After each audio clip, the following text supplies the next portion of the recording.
紀錄片《香港四徑大步走》咧，由 Robin Lee 去執導嘅電影咧，係講述2021年第10屆嘅香港四徑超級挑戰賽嘅參加者咧，需要喺2日半之內啦，不眠不休順序逆走邊幾條徑咧？就係麥理浩徑啦、衛奕信徑啦、港島徑同埋鳳凰徑4大遠足徑嘅。呢項挑戰好特別嘅，係冇獎金啦、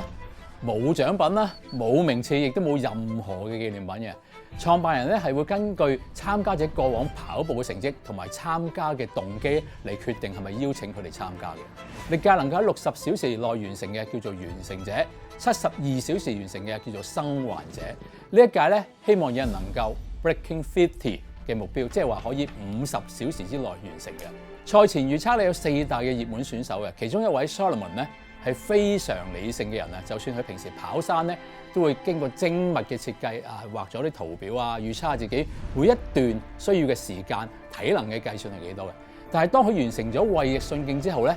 計一計自己應該係冇能力去完成50小時嘅，所以係一度決意係退賽嘅。